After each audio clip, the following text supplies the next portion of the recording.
Salam olsun herkese. Salamlayıram hər birinizi. Dərsimizdə sizinlə try-catch və final haqqında danışacağıq. Bunların istifadəsini sizə göstərmiş olacağam. Daha çox try-catch bloku olaraq adlandırılır bu, amma final hissəsi də var təbii ki bunun və bunu da sizə göstərəcəm. İlk öncə gəlin bu problemin qaynağına baxaq. Niyə görə try-catch-ə belə deyək də ehtiyac duyuruq biz? Həmin hissəyə baxaq. Daha sonra try-catch haqqında nəzəri məlumat verim və ən sonda isə praktik olaraq bunu görək. Baxın, düşünün ki, bizim belə bir yazılışımız var. Cələcə deyirəm, konsol.log 1 yazıram, cələcə deyib konsol.log 2 yazıram. Bunlar normal formada konsola yazılacaq, elə deyil. Mən gəlib bura cələcə deyim, məsələn, first name desəm necə? Ctrl S eləsəm, deyəcək ki, first name-i tanımıram mən. First name-i təyin elə ki, mən onu görüb istifadə edeyim. Hə, gəlib bura const, məsələn, first name deyib, buna məsələn, Alisa desəm əgər, Ctrl S eləsəm, Alisanı yazacaq bizim üçün. Aydındır. Burada normal formada işləyir də. First name var, konsol.log 1 demişik, 2 demişik, bunları yazıb. Yaxşı, burada bu first name olmasa əgər, baxın, olmasa əgər, Ctrl S eləyirəm. Bu bir hissəsi işlədi. Bu first name hissəsində error olduğu üçün referans error verir bizə burada. Növbəti dərsdə bu error type'lar haqqında danışacağam sizinlə. Sintaks errordur, referans errordur. Bunlar haqqında dediyim kimi növbəti dərsdə sizə məlumat verəcəm. Amma hal-hazırda try-catch-ə baxırıq. Baxın, burada console.log 1 işlədi. Amma first name olmadığı üçün burada, first name olmadığı üçün, təyin olunmadığı üçün burada error verdi. Və təbii olaraq bundan aşağıdakı kodlar da artıq işləmədi. Baxın, bura məsələn 3-də yazıram, Ctrl S edirəm. Burada bizim axış dayandı, proqramın axışı dayandı artıq burada. Yəni proqram çökdü deyə bilərik.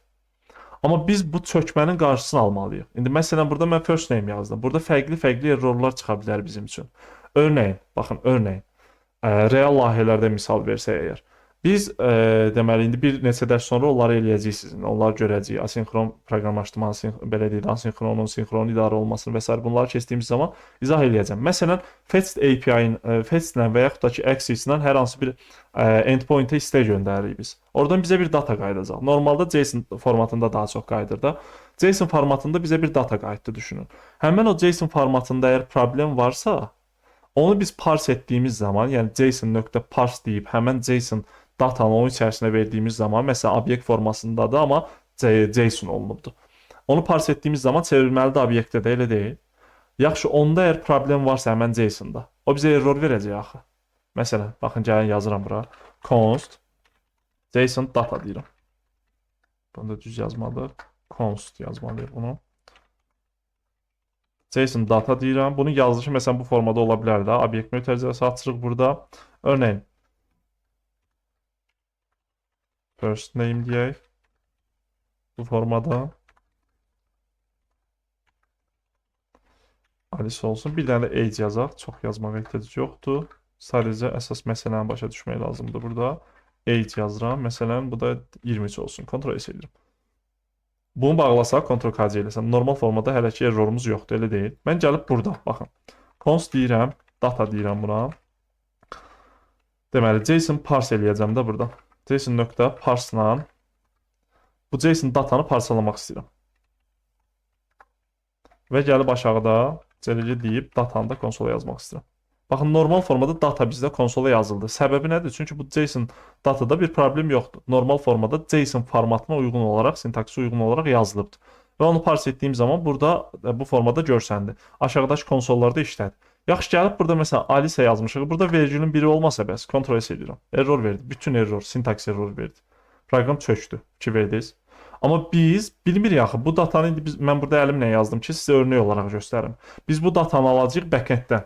Backendin endpointinə istək göndərdiyimiz zaman oradan bizə qayıdacaq bu cavab kimi. Və bunu belə deyək də bu formada parse eləyib müştəriyə təqdim eləyəcəyik. Frontend tərəfindən söhbət gedir. Burada biz bilə bilmirik ki, bu data bizə düzgün gələcək yoxsa gəlməyəcək. Yəni burada iki ehtimal var da. Ya data düzgün gələ bilər, baxın bu formada. Ya data düzgün gələ bilər. Burada normal işləyəcək. Yaxşı, bəs bu formada gəlsə, onda nə edəcəyik biz? Bizim proqram çökəcək. Həmən o belə deyək də errorun yaranması üçün zəmin varsa əgər, baxın burada həmən o zəmin var. Errorun yaranması üçün, ümumi proqramın çökə bilməsi üçün zəmin var. Bu kimi hallarda biz try-catch-dən istifadə edəcəyik. Yəni try-catch-lə bu errorları idarə etmiş olacağıq. Əgər bir error varsa, o bizim ümumi axışa təsir etməməlidir. Ümumi axışı dayandırmamalıdır. Biz onu müştəriyə məsələn mesaj kimi göstərə bilərik ki, hə, örneğin sən bizə bir data verdin, biz ona uyğun getdik backenddən bir şey gətirmək istədik. Amma sənin verdiyin data səhv olduğu üçün oradan biz datanı normal qaydada gətirə bilmədik. Məsələn deyirəm də. Müştəriyə bu məlumat tekstini göstərməliyik. Bir var müştəri bu qırmızı ekranla qarşılaşa, error ekranı ilə. Bir də var ki, ona deyək ki, ay müştəri, bunu düzəlt ki, sənə normal data verə bilək. Və yaxud da ki, ay müştəri, serverdə problem oldu, ona görə sənə bir cavab qaytara bilmədik. Və yaxud da ki, hər hansı bir problem oldu, ona görə də bunu eləyə bilmirik hal-hazırda. Bu kimi mesajlar verməliyik, deməli müştəriyə ki, o bilsin ki, müəyyən bir problem var, başqa vaxt yoxlaya bilər. Amma bir də var ki, bu error olduğu zaman artıq bu müştərini qorxudacaq, belə deyə bilərik. Yəni bu düzgün istifadə deyil və ümumi proqramın axışını dayandırmış olacaq, qeyd etdiyim kimi. Və xahiş edirəm sizdən. Burada fokuslanıb qalmayın ki, bu yalnız JSON parse etdiyimiz zaman biz bunları istifadə etməliyik bu try-catch'i. İndi istifadəsini də göstərəcəm sizə. Yəni düşünmək lazımdır ki, baxın, düşünmək lazımdır ki, try-catch'i hər yerdə hələ hara gəldi istifadə etmək olmaz. Düşünmək lazımdır ki, burada xəta payı var yoxsa yox. Burada xəta olsa necə olacaq, olmasa necə olacaq. Bunu düşünüb o kodu yazmaq lazımdır. Məsələn, burada biz bilirik ki, bunu parse edirik. Baxın, bu parse etmə zamanı biz bilirik ki, parsedə əgər, yəni JSON datada problem varsa əgər, bu error olacaq. Amma problem yoxdursa normal formada işləyəcək. Biz də hər zaman ən pis versiyanı düşünüb kodu yazmalıyıq. Yəni bu düzgün işləyəcək, aydındır. Bu formada olanda düzgün işləyəcək. Bu gözəl, əladır. Yaxşı, bəs bu formada olanda nə olacaq? Bütün proqram çökəcək. Bunun qarşısını almalıyıq artıq biz. Yəni bu o pis versiyanı düşünüb kodu yazmalıyıq. Aydındır?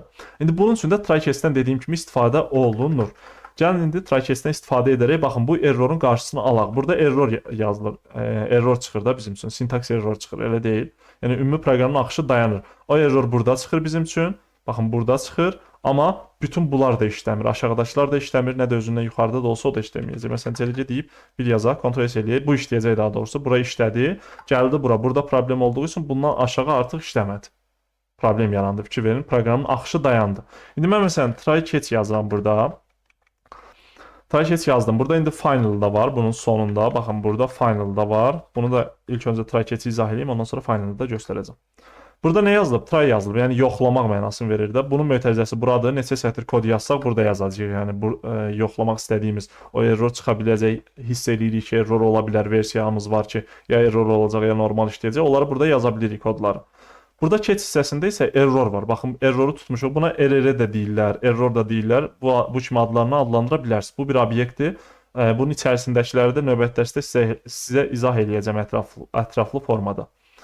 İndi biz nə etməliyik? Baxın, bu try içərisində hansı ki error ola biləcək, error verə biləcək kodlarımız var. Onları bunun içərisində yazacağıq, try içərisində. Yəni, qısacası bunun məntiqi necə olacaq? Burada error verə biləcək kodlarımızı yazacağıq. Əgər error olsa, həmən error buradan göyə atılacaq sanki. Və onu, bu catch hissəsinin erroru tutacaq. Buradan göyə fırladılan, atılan erroru, catch hissəsinin erroru tutacaq. Və burada artıq həmin erroru biz konsola yaza bilərik, ona uyğun bir cavab qaytara bilərik və s. işlər görə bilərik. Aydındır? Amma əsas məsələ axış dayanmayacaq. Yəni mən burada parse etdiyim zaman bu erroru alıram da, elə deyil. Bunu buradan Ctrl X edirəm, bura atıram. Konsol loqu da gətirib bura atıram ki, bunun yanındaydı da burada, elə deyil, bura atdım. Ctrl S edirəm. Baxın, normal formada işlədi bizim proqram. Bu birində silək buradan. Baxın, normal formada işlədi. Amma halbuki bu JSON-da problem var. Mən bu JSON-ı parse etdiyim zaman burada error çıxdı. Amma həmən error bizim proqramın ümumi axışına təsir göstərmədi. Fikir verdiniz? Bir yazdı burada konsola, sonra burada error olduğu üçün, baxın, error olduğu üçün buradan error fırladıldı göyə və bu errorla tutuldu. Gəlib mən indi burada konsola yazacağam bu erroru. Orada biz errorumuzu görə biləcəyik. Amma proqramı dayandırmadan görə biləcəyik. Sonra gəldik bura, baxın, console log 2 yazmışam, 2-ni yazdı, console log 3 yazmışam, 3-ü yazdı. Bunu açsam məsələn, Ctrl K eləyib açdım. Baxın, bu işlədi. Gəldi bu try da keçdi. Burada problem var, amma dediyim kimi bu erroru catch'də tutduğumuz üçün o bizə problem yaratmadı. Gəldi first name-i gördü ki, deyir first name-i tanımıram mən. First name-i görməmişəm. Bu error yaratdı və bu da ümumi axışı dayandırmış oldu. Mən bunu da məsələn bura atsam əgər, baxın, Ctrl V edirəm, Ctrl S edirəm. 1 2 3 normal formada işləyir kodumuz. Fikir verin, bu try içərisində olanlar bizim axışı dayandırmadı. İndi məsələn bunu silək buradan, bu lazım deyil. Sadəcə göstərmək üçün yazmışdım. Məsələn, burada bizim bir errorumuz vardı, amma elə deyil. Düzgün işləməyən bir versiyamız var. Mən gəlib burada CLC deyib əgər erroru yazsam konsola, kontrol edirəm. Baxın, proqramın axışı dayanmadan mən erroru konsola yaza bildim. İndi burada konsola yazıram. Real layihədə loqlaya bilərəm, nə bilim ona uyğun bir istifadəçi bir məlumat göstərə bilərəm, çox şey eləyə bilərəm də yəni. Amma əsas məsələ nə oldu? Mənim proqramın axışı dayanmadı. Axışına problem yaradılmadı. Yəni çökmədi mənim layihəm. Burada console.log 1-i yazdı. Burada datamız var, JSON datamız var. Burada həmin JSON datasını parse elədim. Burada error çıxdığı üçün oradan error fırladıldı. Həmin error baxın burdadır, sintaks error.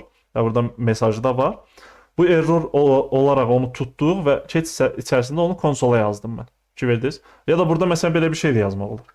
Məsələn error oldu. Hər hansı bir şey. Baxın error oldu yazdıq burada. Görürsüz, artıq bizə o qırmızı ekran qayıtmadı. Və burada 2-ni də yazdı, 3-ü də yazdı konsola. Aydındır? Amma burada məsələn JSON-ımız normal formada olsa, kontrol edirəm. Burada artıq normal formada işləyəcək. Yəni bu hissə işləyəcək.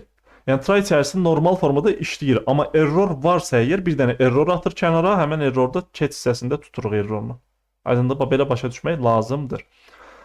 İndi mən sizə nəyi göstərmək istəyirəm? Baxın bu formada, yəni qeyd etdiyim kimi təkrar deyirəm, baxın bu try catch-in istifadəsini yalnız bir dənə deməli bu JSON parsa görə düşünmək lazım deyil. Geniş düşünün, çalışın. Harda ki ehtimal var ki bizim kodda səhv olsun, error versin, bizdən asılı olmayan səbəblərdən olanlar daha çox olacaq da. Məsələn, istək göndərdik, bizə data qayıtdı və s. oldu, nəsə oradan error status kodu qayıtdı və s. bu kimi işlər oldu, elə deyil. Yəni data qayıtmadı da bizə istədiyimiz olmadı. Həmin istədiyimiz olmadısa əgər, bizim düşündüyümüz formada düzgün işləmədisə, səhv oldusa əgər, deməli bunu biz idarə etməliyik ki, bu proqram çökməsin. Onu da try catch-ni burada yerinə yetirmiş olduq.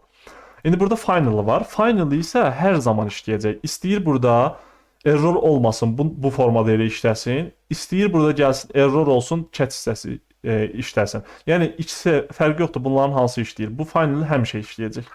Həmişə. Məsələn, kontrol CLC deyirəm və bura hər zaman işləyir. Baxın, bura hər zaman işləyəcək. İstəyir burada error, baxın, hal-hazırda error yoxdur burada, elə deyil. Mən error yaradıram. Məsələn, first name-i bu vergülünü silək. Kontrol edirəm, error oldu, bura hər zaman işləyir. Final yenə işlədi.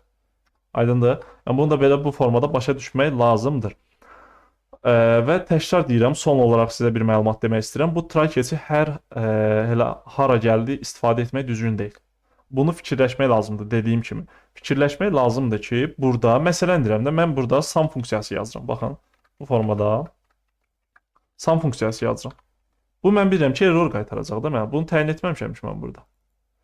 Sadəcə bunu təyin etmədən, yəni mənasız bir yazılışdır. Bunu sadəcə bura atmaq istəyirəm, amma təyin etməmişəm. Ona görə, bir dənə buna görə try catch bloku açmaq düzgün deyil. Çünki bu mənasız da, bunu niyə yazmışam mən bura? Yuxarıda təyin olunubsa, zaten burada istifadə etdiyim zaman o işləyəcəkdir, elə deyil. Yəni, bunu try catch-i istifadə etmək lazımdır harda? Harda ki, bizim əlimizdə olmayan əslində errorlar çıxa bilər. Yəni, biz bilmirik də, burada işlərimiz qaydasında gedə də bilər, amma problem də çıxa bilər. Bu versiyalarda try catch-dən istifadə etmək lazımdır ki, o pis versiyanı catch hissəsində idarə edə bilək. Aydındır? Bunu belə başa düşmək lazımdır. ES6 mövzusu deyil bu. ES6-dan çox-çox öncə gəlibdi bizim həyatımıza. Sadəcə, belə deyək də, ES6-nı keçdik sizinlə. OOP-ni saxladım tədrisin ən sonuna. Çünki OOP-ni keçsək, sonra OOP-dən qaydacağıq asinxrona. O qarışıq olacaq sizin üçün. OOP-ni ən sonunda keçəcəm sizinlə. Və ES6-dan da öncəki dərsə qədər keçdik biz ES6 mövzularını. Bu dərsimizdə try catch deməli göstərdim sizə. Bir sonraki dərsdə biz özümüz necə burada error yarada bilərik bəs, onu göstərəcəm sizə və error içərisindəki, error obyekti içərisindəkilərlə tanış olacağıq. Bu error obyektini biz özümüz necə fırlada bilərik, onun içərisindən müəyyən məlumatları tuta bilərik. Bunu göstərəcəm sizə. Bir sonraki dərsdə, ondan sonraki dərsdə praktika edəcəyik, kalkulyator hazırlayacağıq sizinlə. Orada da bunun istifadəsini xırda şəkildə göstərəcəm sizə və ondan sonra artıq asinxron proqramlaşdırmaya başlayacağıq. Bu dərsimizdə try catch haqqında danışdıq. Növbəti dərsdə fərqli mövzu ilə davam etmiş olacağıq. Növbəti dərsdə görüşək.